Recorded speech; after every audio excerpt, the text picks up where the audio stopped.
저는 이 대통령의 직무실 이전, 새로운 제왕적 대통령제라는 그런 문화를 바꿔서 국민과 더 가까이 다가가겠다는 대통령의 하나의 의지의 표현, 그걸 후보 시절에 공약으로 형량화했고 그것을 실천한 것이라고 저는 생각하는데, 오늘 아침에 있었던 검찰의 민주당사에 대한 그 영장 집행과 관련해 가지고 간단히 말씀을 좀 드리겠습니다. 법원에서 발부된 영장의 집행에 특별한 예외를 두는 것이야말로 저는 민주주의의 위기가 아닌가 생각을 합니다. 국회는 국회가 할 일이 있는 것이고 또 사법기관은 사법기관이 또 할 일이 있는 거 아니겠습니까? 국회 다수당이고 제1야당인 더불어민주당을 의도적으로 무시하고 좀 하려는 것은 더더욱 아니라는 말씀을 꼭 드리고 싶다는 말씀을 드리고요.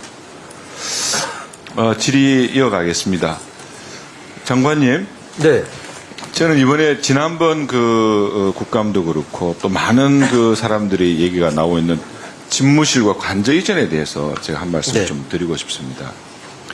저는 이 대통령의 직무실 이전, 그러니까 청와대에서 이게 이전하는 부분들은 단순한 장소적 이동이다, 이렇게 저는 판단을 하고 있지 않습니다. 어떻게 보면은 새로운 제왕적 대통령제라는 그런 문화를 바꿔서 국민과 더 가까이 다가가겠다는 대통령의 하나의 의지의 표현, 그걸 후보 시절에 공약으로 형량화했고 그것을 실천한 것이라고 저는 생각하는데 맞습니까? 예, 제왕적 권력의 상징이었던 청와대를 국민에게 돌려드리다는 공약에 따라서 이전 작업을 추진하신 걸로 알고 있습니다.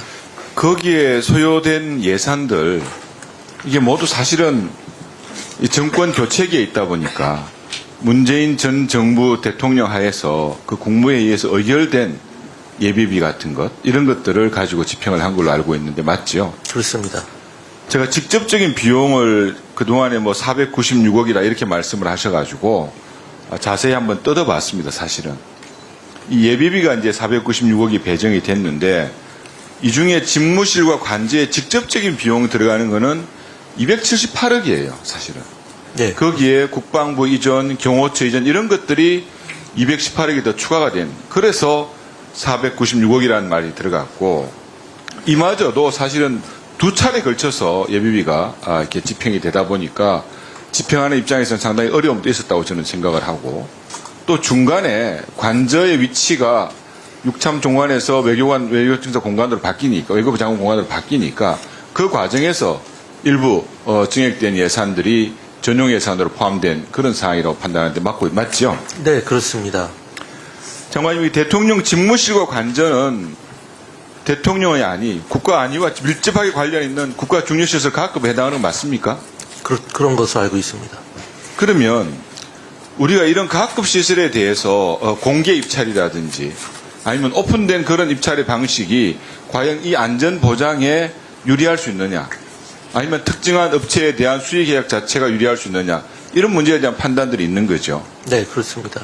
계약 상대방이 밝혀질 경우에 그 상대방 계약자를 통해서 여러 가지 정보가 빠져나갈 가능성이 있기 때문에 수의계약 형태로 해오고 있는 것이고요. 역대 정부에서도 그렇게 해왔던 것으로 알고 있습니다. 저도 그렇게 알고 있습니다.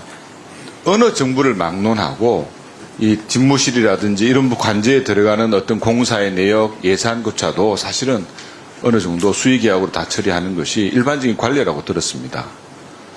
혹시 장관님, 제가 요즘 영화 얘기를 좀 많이 하고 있는데요.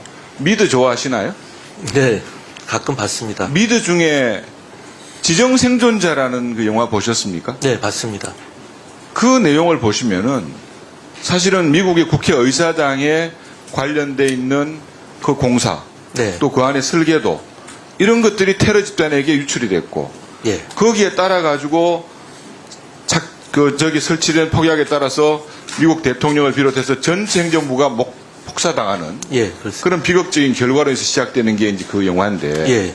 이런 대통령의 시설이나 관저가 여기에 어떤 보안 시설이 있고 누구랑 계약했고 어떻게 만들어져 있고 설계도 이런 게 유출된다는 것 자체가 저는 굉장히 위험한 거 아닌가 생각을 합니다.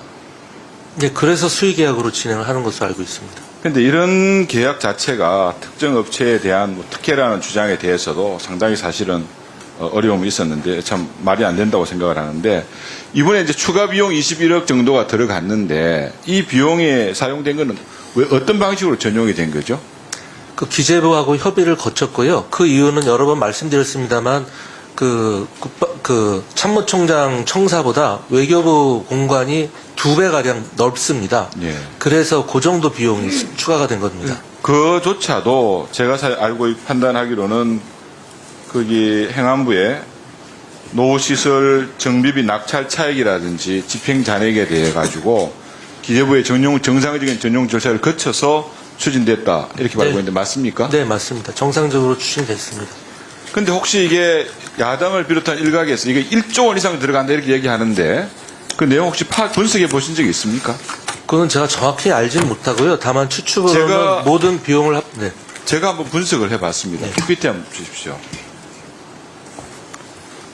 제가 사실은 PPT 뜨나요? 떴네요. PPT 내용을 보시면서 쭉 한번 보시면은 여기 보면은 사실은 이것도 있고 두 가지 버전들이 있던데 사실 문재인 정부에서 하나의 치적으로 용산공원을 개박한다면서 들어갔던 예산도 포함이 돼 있고 또 청와대 이전에 따라 가지고 비어지게 되는 청와대를 어떻게 국민들에게 제대로 된 모습으로 돌려줄 것인가에 대한 여기 보시면은 청와대 관광 자원화 관련된 문체부 예산, 문화재청 예산 이런 것들이 다 포함된 겁니다. 군부대 이전 관련 보시면은 합참 이전하고 5천억 이렇게 써놨어요. 미군 잔류기지 이전 3천억. 뭐 그냥 뭐 때문에 저렇게 나온지도 사실 모르는 겁니다. 사실은.